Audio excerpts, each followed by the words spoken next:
Yaklaşık biz 1,5 seneden beri pandemi dolayısıyla Türkiye genelinde hep şeyi çeken bizik. Pazarcı esnafı. Hep kapanmaya, ondan sonra rezilliği çeken bizik. Hafta sonu yasaklarında biz çekiyoruz. Bu 18 gün yasakında gene biz varız. Biz şunu istiyoruz. Sadece adalet. Yani nasıl adalet? Biz kapanıyorsak marketler de kapansın. Biz marketler kapanmıyorsa bizi de kapatmaz. Bizim de çoluğumuz çocuğumuz var.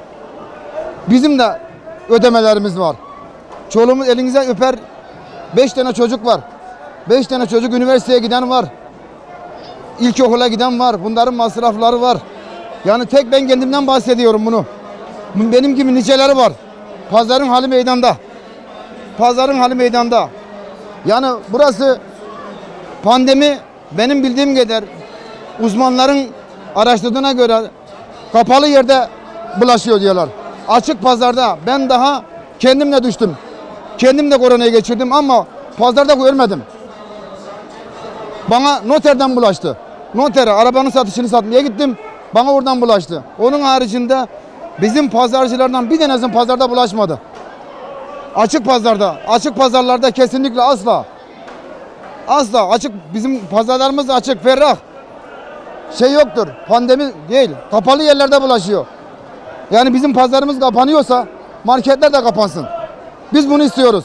Yazdık. Bizim şimdi bugün gelen mallarımız var, siparişlerimiz var. Hepsi iptal oldu.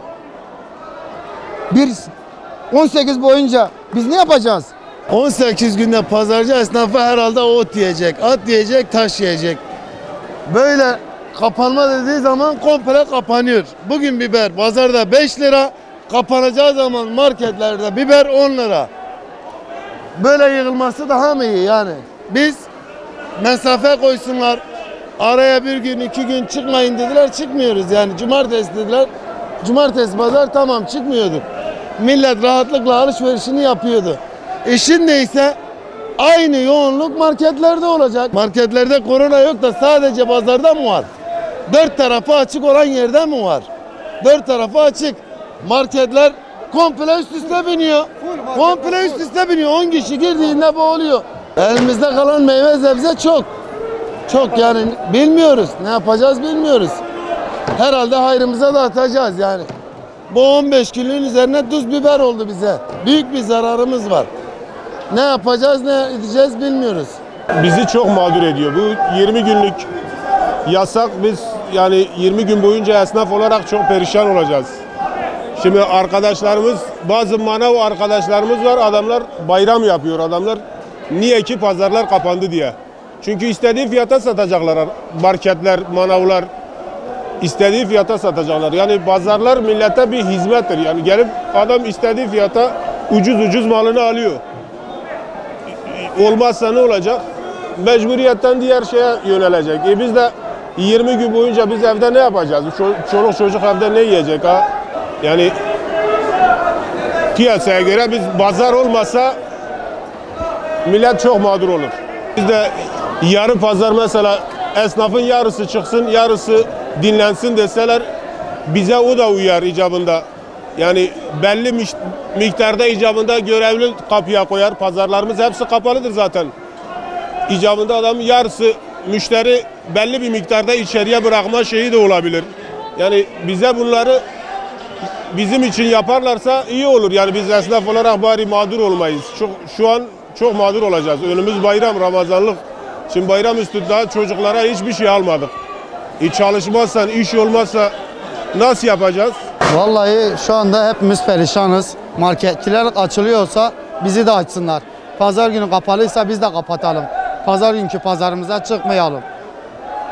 Herkes perişan. Çok zor bir durumda.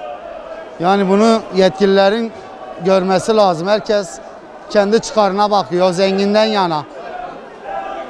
Hiç kimse böyle pazarcıyı düşünmüyor. Pazarcıyı içe sayıyor. Yani bu karar bizim için, bizim gibi fakirler için iyi değil yani. Geçimimiz zaten pazarla ilgili, geçimimiz pazarla oluyor. O da bu böyle kapanınca biz kredi kartlarımız var, borçlarımız var. Biz bundan borçlanıyoruz. Bir açığımız çıkıyor yani Şimdi diyelim ben kartımı nerede ödeyeceğim? Benim şu anda mesela 2 tane kartım var, kredi kartım var. Bu birdenbire kapanması 21 gün. Şu anda yani resmen biz zarar ediyoruz, açıktayız. Bunu yani biz bunu talep ediyoruz ki bir hafta olsaydı, 10 gün olsaydı insan olabilir yani. Bir hafta bayramdan bir hafta önce olsaydı, bir de bayram üstüne eklenseydi 12-13 gün yeterli, güzel bir şey. Ama bu 21 gün hiç iyi değil. Biz yani mağdur oluyoruz. Mağdur oluyoruz. Gelirimiz yok. Zaten biz bileğimizle kolumuzla çalışıyoruz. Günde burada 100-150 kağıt elimize geçtiği zaman biz bunu çoluk çocuğumuza, ailemize namus derecesinde çalışıp da bunu ailemize, çoluk çocuğumuza yediriyoruz. Bir de bu olmayınca ne olur? Biz borçlanıyoruz. Kesinlikle yani evde bir şey sofrada bulunmuyor. Fabrikalar zaten bu korona, bu hastalık fabrikadan geliyor. Bütün fabrikalar açık gene. Otobüsün içine biniyorlar. Otobüsün içine biniyorlar, vatandaş böyle sırt sırta biniyor. Nedir bu anlamı ne yani bu şu anda bu kapanma olayı ne sebebi ne yani? Otobüsün içine millet sırt sırta biniyor. Bu böyle kapanması yani kesinlikle biz bunu doğru bulmuyoruz. Çünkü biz yedekte arkamızda para yok, ek gelirimiz yok. Yan tarafta bizim paramız yok. Günlük çalışıyoruz 150 kağıt, 150 kağıt, 130 kağıt, 160 kağıt.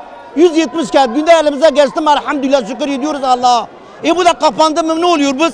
Esnaf yani perişan ya, gariban aslan perişan. Bir de taksiti oldu mu? Taksit olursa kredi kart borcu oldu mu? Direktmen adam içe giriyor, borçlanıyor. Sağda solda ya dolar borç edecek ya da altın borç edecek. Türk parasını vermiyorlar. Kimse Türk parası vermiyor.